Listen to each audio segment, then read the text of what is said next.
أعوذ بالله من الشيطان الرجيم بسم الله الرحمن الرحيم الحمد لله رب العالمين اللهم صل على سيدنا Muhammad وعلى آله وصحبه وسلم. What's up, y'all? It's your boy Atam Mubarak for another episode of Sidewalk and Gutter University, Swag University. Please like, comment, and subscribe to the channel. And let's get started. So basically, our last couple of sessions, we did an exercise where you close your eyes and without speaking out loud, you say hip hop or knowledge of self. So let's do that. 1, 2, 3. On the count of 3, we're gonna say I love you. 1, 2, 3. Now, through that exercise, you realize that you actually have internal speech, you have internal hearing, you have internal sight, you have and then we expanded those two. By doing that, you realize that you're alive, that you have foresight or willpower, you have ability, like, the ability to do anything, creativity, and so life, knowledge, hearing, sight, willpower, ability, creativity, and speech. And these are qualities that God gave us. That God possesses these in an absolute sense, and He gave these to each and every human being in different capacities, but everybody got this. We also went over that God has His actual essence, His self has 5 qualities, 5 characteristics. He's eternal with no beginning. He's everlasting. He has no end. He's unique and He's one. He's not like creation, and He's self-subsisting. He exists in and of Himself. He doesn't need anything else to exist. So we also went over that that knowledge of self is twofold. You have a historical self, which is like your ethnicity and your history and your culture, your family, your lineage, your genealogy, and all of that. So that's your historical self, and then you have your ahistorical self, which is when you go into yourself, the self that is not physical, it's metaphysical, right? And that's pre-eternal. It's that existed before the creation of this physical world. We also went over our 5 guiding questions, which are: who am I? Where do I come from? What is my purpose? Where am I going? And is there life after death, or is the soul eternal? Because essentially, when the soul is separated from the body, the question is, does the soul continue to exist when it's separated from the body? And that essentially is eternal life, right? Immortality of the soul, life after death, same thing. So then we went over our guiding principles, right? Never assume you know. Number 1 is never assume you know something. 2 is always do research and cross-reference facts. 3 is if 2 or more unrelated sources or people agree on a fact, the more likely it is to be true, right?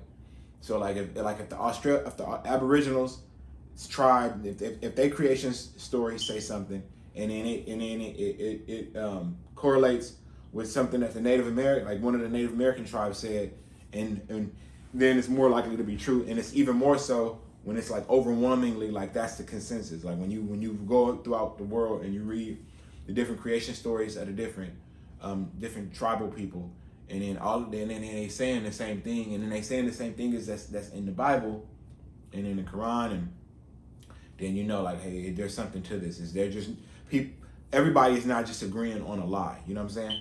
So, and then we went over epistemology, which is it's the branch of philosophy that determines how do you arrive at what's true knowledge, right? And there's 3 basic branches of epistemology, which is empirical, rational, and revelation. Empirical it's basically, empirical is like going from the small to the large. It's basically using your body in inductive reasoning to conduct experiments. You experiment, you do these observations, you do many of these observations, and then at the end of that, you come to a conclusion and you arrive at this big truth, right? Like, so for example, Gregor Mendel, the founder of modern genetics, he did like thousands of experiments on different flowers and pollination and genes, and then he arrived at our modern theory of like dominant and recessive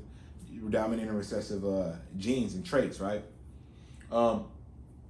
The second branch of epistemology is rational thought, and it uses deductive reasoning. It's basically going from the big to the small, and then you use you use your mind. It's more related on the mind. It doesn't rely on like on observation. It's more so on the power of reasoning and arriving at a truth based using your mind, right?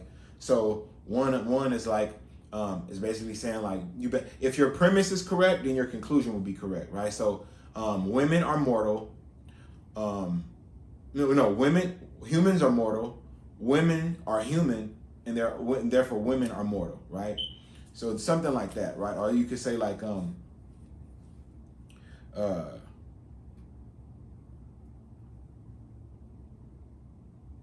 organisms need food. A tree is an organism, and therefore trees need food to live, right? It's basically using your mind to arrive at a truth. And then the third one is revelation. And revelation is the locus of revelation is like your heart, it's the part of yourself that just knows the truth, your soul, your spirit, and it's related to like inspiration, dreams, premonitions, scripture, right? Now, what I want to do is I want to read two different creation stories, and then we're gonna have a short discussion about these. One is from the Kikuyu people in Kenya. So one thing that really gets me worked up is that I really dislike when people like say like, oh, you're from Africa. Africa is a big continent. It has thousands of different languages, different ethnicities. Some don't like each other, don't live together, they don't agree with each other. It's like racism is really bad because it just clumps everybody. Just because you have phenotypical similarities, it just clumps you all into one group. And it's like, bro, like, we different, bro. We speak different languages, we have different customs, cultures. We're actually different ethnicities. So one of the ethnicities is the Kikuyu people in Kenya. They're the dominant tribe. And when we say tribe, we talk about millions of people though, right? And this is how the book looks. My boy is Jomo Kenyatta. He's the founder of modern Kenya. And the book is called Facing Mount Kenya. And this is how the story goes. It says, according to tribal legend, we are told that in the beginning of things, when mankind started to populate the earth, the man Kikuyu, the founder of the tribe, was called by Mogai, which is the divider of the universe. So he's speaking of God, Mogai, in Kikuyu, as one, the divider of the universe, and was given his share, the land with ravines, rivers, forests, game, and all the gifts that the Lord of nature, Mogai, bestowed on mankind. At the same time, Mogai made a big mountain, which he called Mount Kenya, as his resting place when on inspection tour and as a sign of his wonders.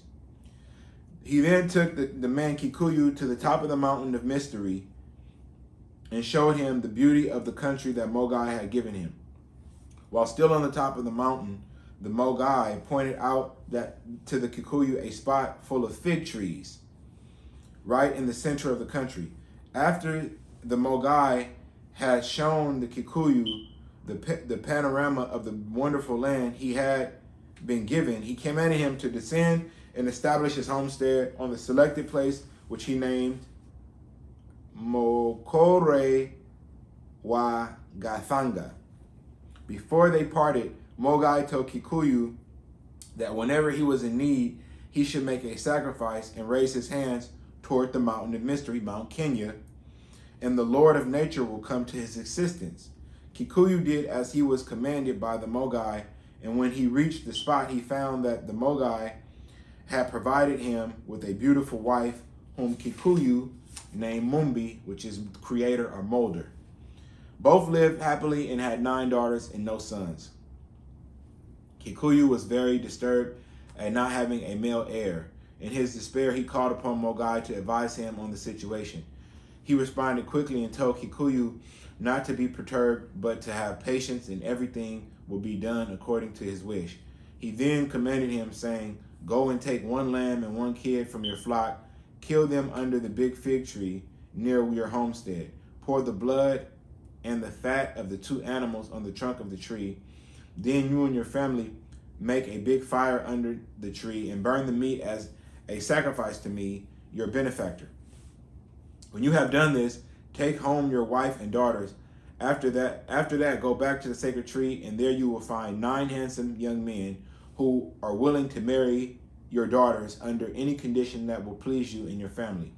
Kikuyu did as he was directed by Mogai, and so it happened that Kikuyu returned to the sacred tree. There he found the promised 9 young men who greeted him warmly. For a few moments, he could not utter a word, for he was overwhelmed with joy. Then, when he had recovered from his emotional excitement, he took the 9 youth to his homestead and introduced them to his family.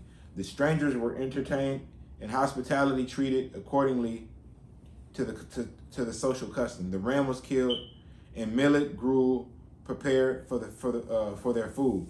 While this was being made ready, the youths were taken to a stream nearby to wash their limbs.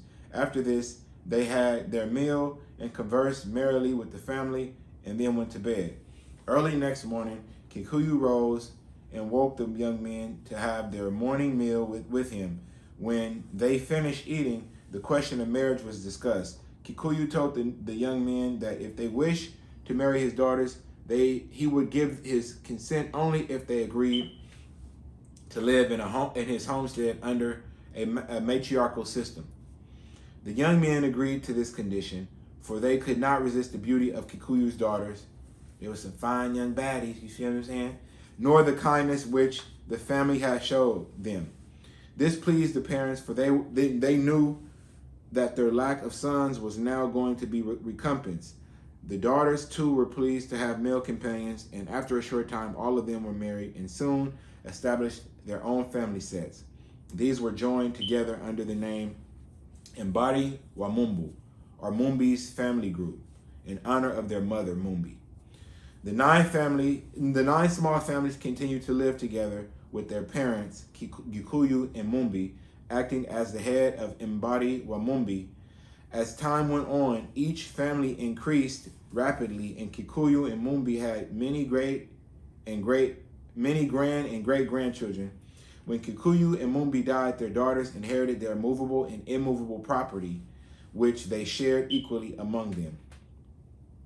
During the time of mourning for the death of their parents, they continued to live as one family group as before. But as the number of members of each individual family group multiplied, it was found impossible to live together and to follow the system of classificatory nomenclature without forming more family sets and clans.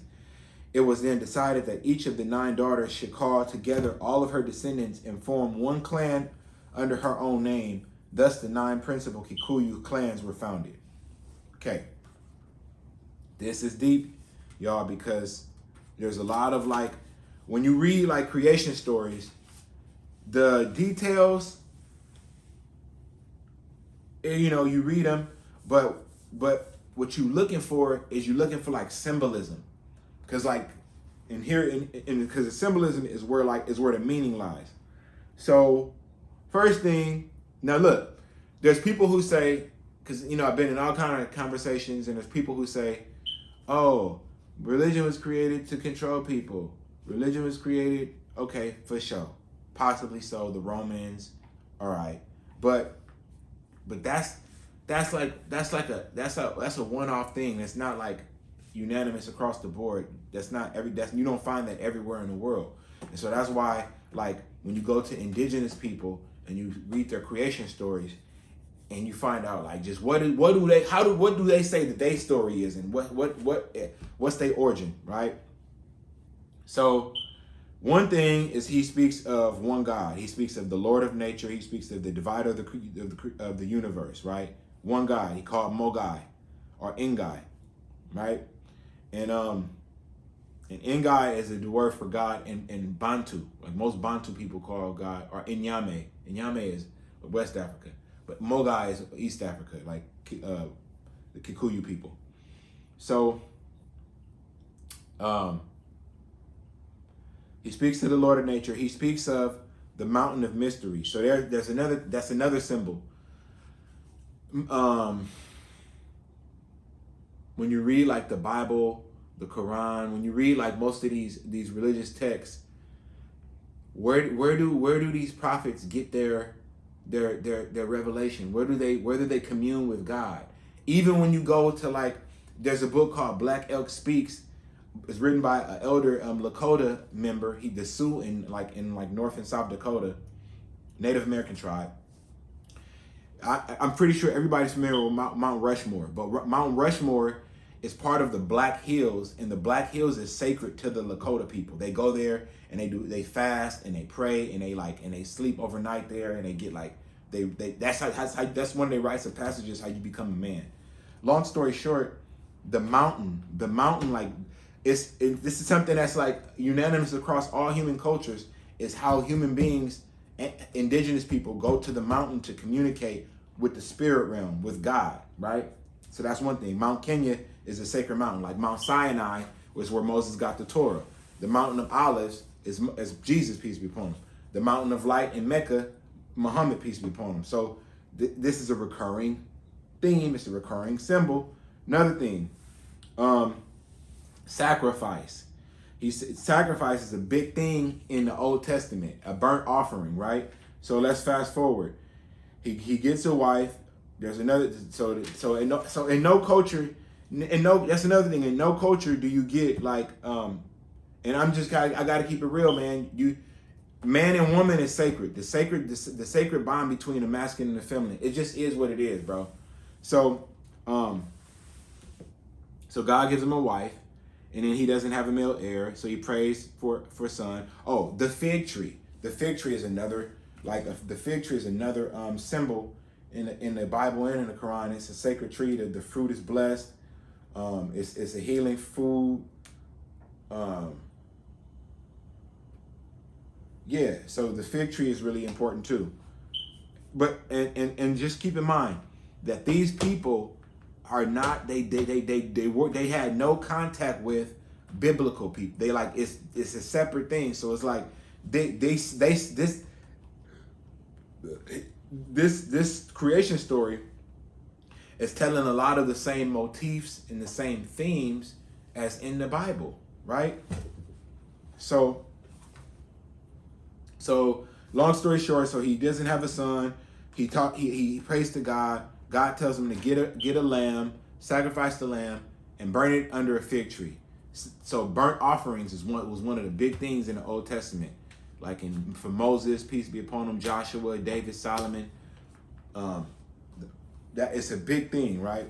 And then the other thing is matrilinealism, or being a matriarchy, like the respect for women, right? So a big thing in Judaism is that you cannot be a Jew unless your mother is a Jew, right? So, and we know in African culture, because of the respect for the mother, they trace their lineage through their moms. It's like who your mother's side as opposed to your father's side. It's just something to think about. So that's the story of the Kikuyu, East African group. I believe that they're Bantu. Bantu is the language family. There's 5 major language families in Africa. Khoisan, Niger Congo A, Niger Congo B, Nilo-Saharan, and Afro-Asiatic. And Niger Congo B is Bantu. The Zulu, the Xhosa, and a lot of the East African people, Kiswahili is all Bantu. The second creation story I want to read is from the Aboriginals in Australia. Now, mind you, Aboriginals, when we say Aboriginals, we're talking about a lot of different groups of people. So it's not just one group of people. Like Europeans had the tendency of like seeing all these people, and because they were different from them, they just clumped them all into one group. But these people think of themselves as different people. Like wherever you go, diversity is like a fact of life in human society, culture, or whatever. So this is called The Secret of Dreaming. It's an Aboriginal creation story, Indigenous Australia. So it says, once there was nothing but the spirit of all life. For a long time, the spirit dwelt in the nothing. Then in the mind of the spirit, a dreaming began. In the empty darkness, there was a dreaming of fire, and the colors of fire illuminated the darkness with the mind of the spirit of life. Then came a dreaming of wind, and the fire snapped and snarled, fed by the blowing wind in the mind of the spirit of life. Then came a dreaming of rain, and with it a great struggle. For a long time, the battle of fire, wind, and rain raged in the dreaming, and the great spirit liked the dream. So the dreaming continued. Eventually, the battle waned between fire, wind, and rain. The calm that followed brought a dreaming of earth and sky, and of land and sea. For a long time, this dreaming continued. The great spirit began to grow tired from the long dreaming, but knew the dream was not finished and wanted the dream to continue. So life was sent into the dream to make it real, and for creator spirits to continue the dreaming, so that the spirit of all life sent the secret of dreaming into the world. And the secret of dreaming entered into the spirit of Barramundi, who is the fish. And Barramundi descended to the deep, still waters. It relaxed in the calm and began to dream.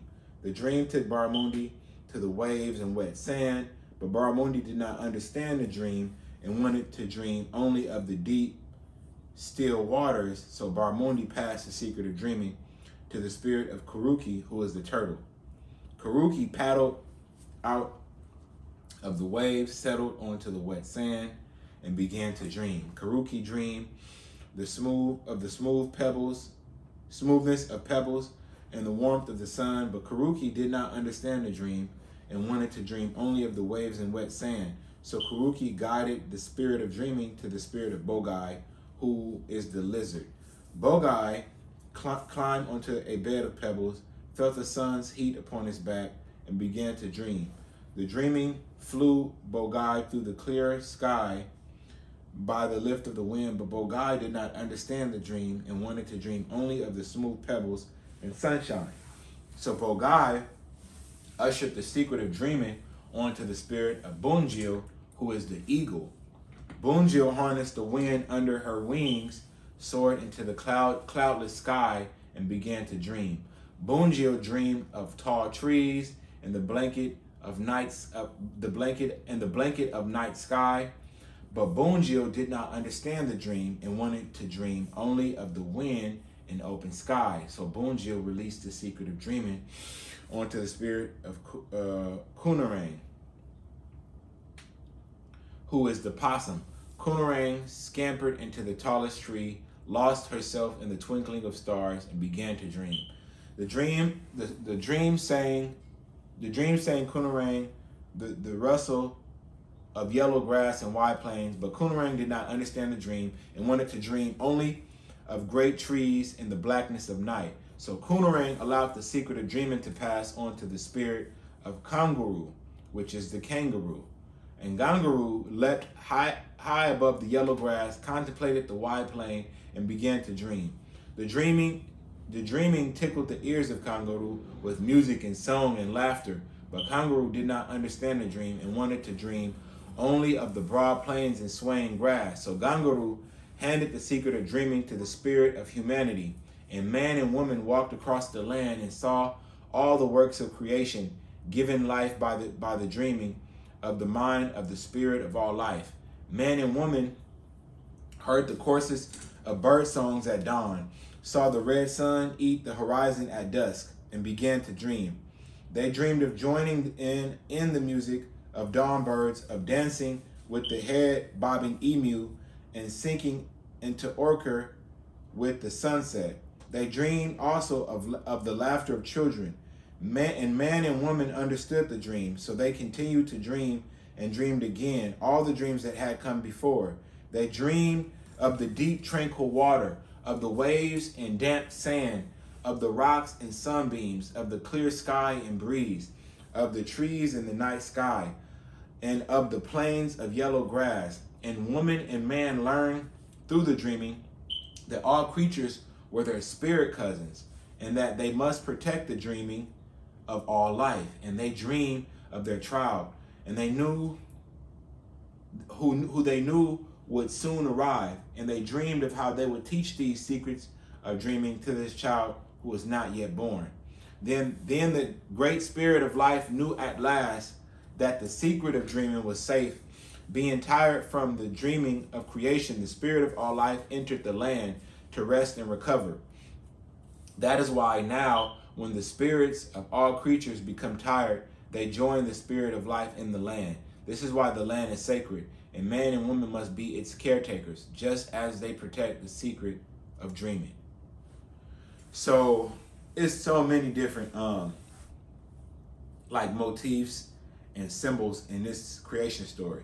And when I first like discovered this story, I was just blew away. I was just mesmerized, because it's like, we live in a modern age, and it's like, we're so technologically advanced, and we have come so far in the last 250 years. We're no longer primitive people, and it's like, but there's a part of me that I would never, the indigenous side, I'll never give this up. Like, this is who we are, bro. Like, it's like it connects us with it. When you read it, when you hear it, it just feel right. Like, that's the other part. Like, a part of the truth, it's like the logic of it is cool. You feel me? Your argumentation is strong, but then like people could be using big words and say all kind of stuff, but you lying, bro. You know what I'm saying? They be telling lies, right?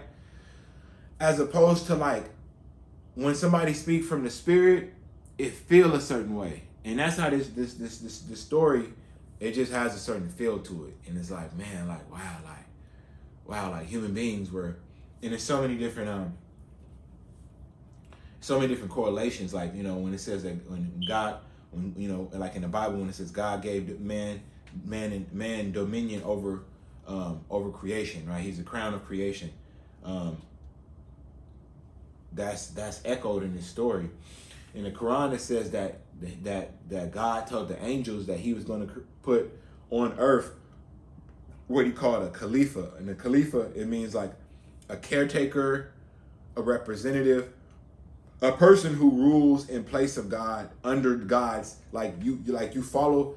When human being is like in tune with the spirit, then he is like the master of the universe, the master of creation.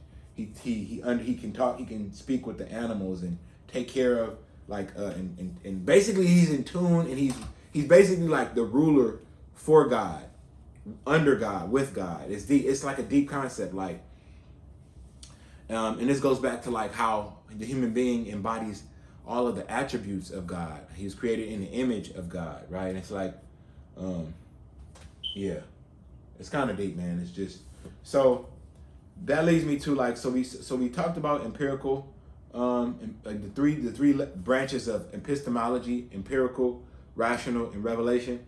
But here's the thing: there's only so much experimentation and observation you can do. There's so much thinking you can do. Your mind has a limit, right? Your senses have a limit. Observation has a limit. And therefore, you get to a point to where the only way you can know about a person or an entity is if they reveal themselves to you.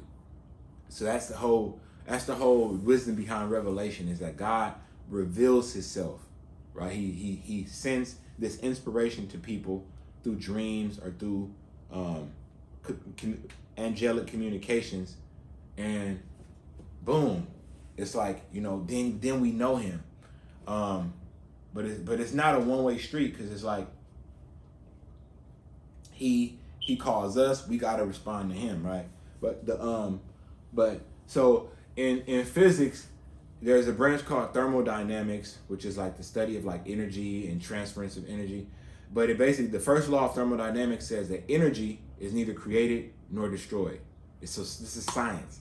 They did all this experimentation, and they came to the conclusion that energy exists in different forms. There's light energy, there's kinetic potential energy, there's solar energy, there's heat energy, there's you name it, right? Momentum, movement is energy, right? When a car is driving fast and then it hits a wall, that heat destroys the car. That impact, gravity is energy.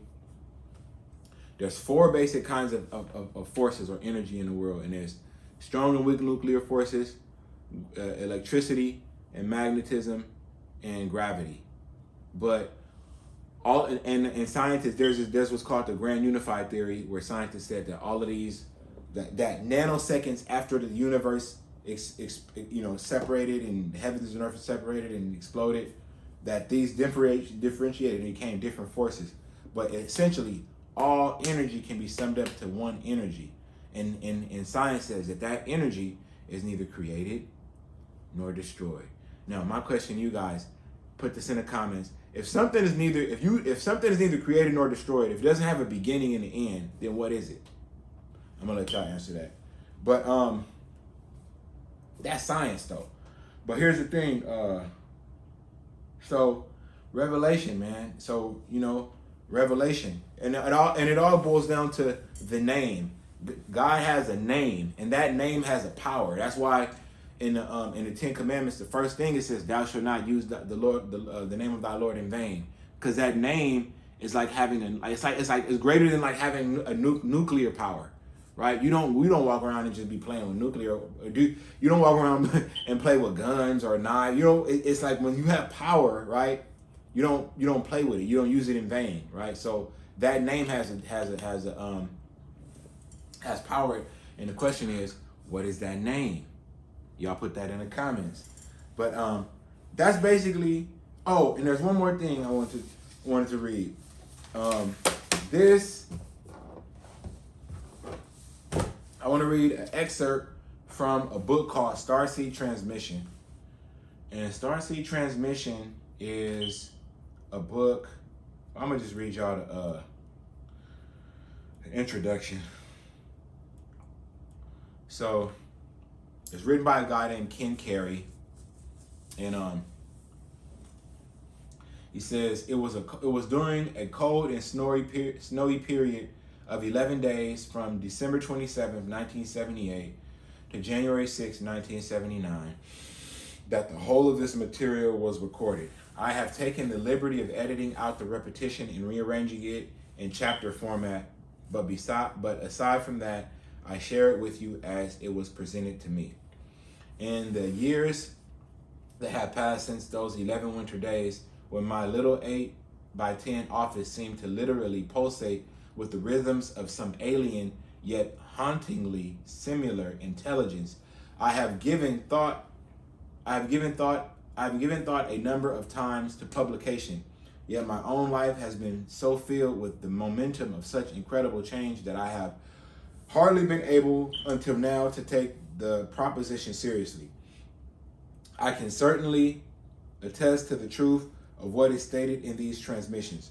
One's life does not indeed begin to change when one decides to work with the approaching, or one's life does indeed begin to change when one decides to work with the approaching forces. I hope the significance of this material is not lost to certain readers, because of a reluctance to accept its purported origin. Regardless of one's opinions on the plausibility of extraterrestrial or angelic communication, it might be pointed out that the simple act of structuring information in this manner opens up communicative possibilities that are virtually non-existent in a conventional mode. Much of what is communicated in these pages would not easily lend itself to other, more traditional ways of conveying information. The messages came first in non-verbal form on waves or pulsations that carried the concise symbolic content of what I term meta-conceptual information. Automatically, it would seem the nearest approximating words or phrases from the English language would be assigned to ride, as it were, the fluctuations of nonverbal communications. Often, it was the case that the only human conceptual system with approximating terminology was religious, hence the occasional use of Christian words and phrases. It is not to be assumed that these always imply the usual assortment of meanings that are generally associated with them. Often, the meta-conceptual reality that they are used to represent goes substantially beyond the meanings suggested by their contemporary usage. The communications that are presented in this book seem to have been transmitted neuron biologically as I commune with these spatial intelligences. Our biogravitational fields seem to merge, our awareness blend, and my nervous system seem to become available to them as a channel for communication.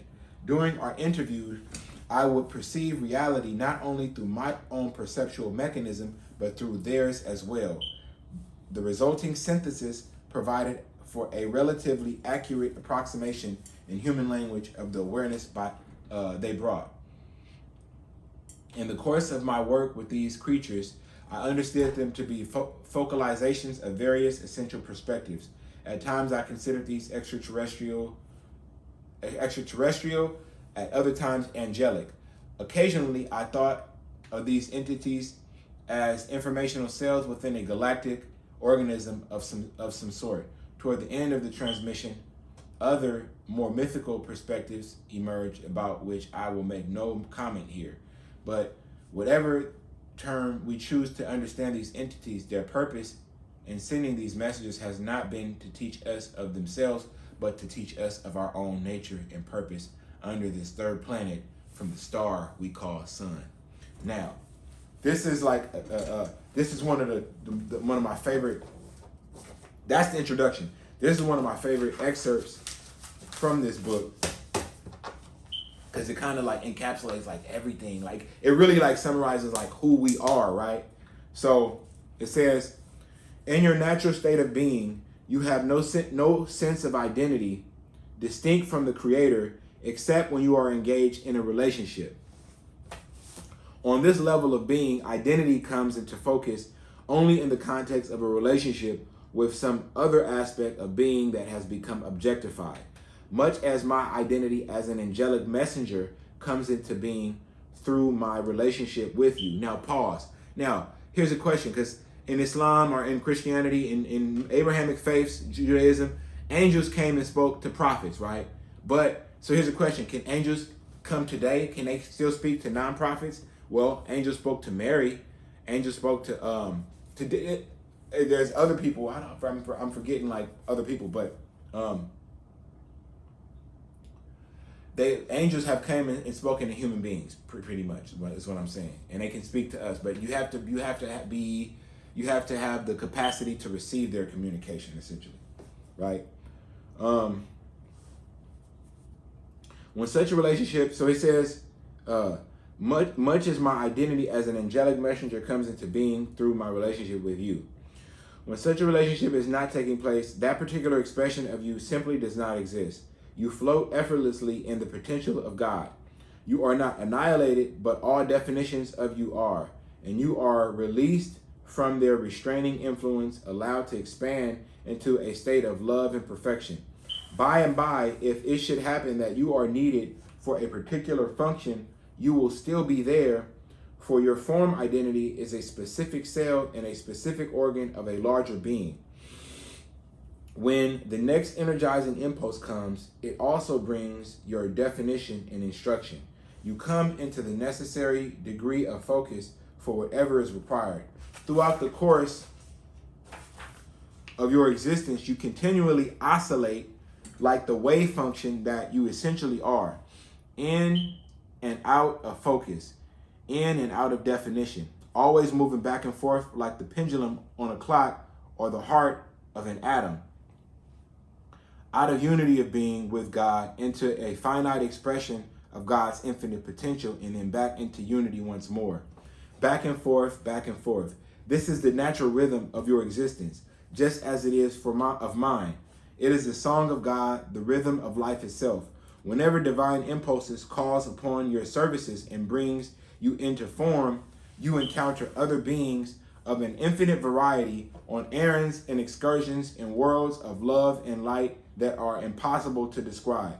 As this happens, your experience for the duration of your contact both and as this happens, you experience for the duration of your contact both an identity and a linear time world, but in the course of your encounter, you are still aware of your unity with the Creator. You do not lose this certainty of your oneness with God. You are aware of your form identity and of the motion of time, yet you oscillate faster than the speed of light back and forth between your pre-manifest state and your species role form. God, the one substance, is trying to okay, yeah. That's the Starseed Transmission. Okay, now this last one I'm gonna leave y'all is from this book called The Science of Getting Rich by Wallace D. Wattles. You feel me? And it basically says God, the one substance, is trying to live and do and enjoy things through humanity. He is saying, I want hands to build wonderful structures, to play divine harmonies, to paint glorious pictures. I want feet to run my errands, eyes to see my beauties, tongues to tell mighty truths, and sing marvelous songs. With that said, I'm going to let you go, guys. Go. Peace and blessings. سبحانك اللهم وبحمدك أشهد أن لا إله إلا أنت أستغفرك وأتوب إليك.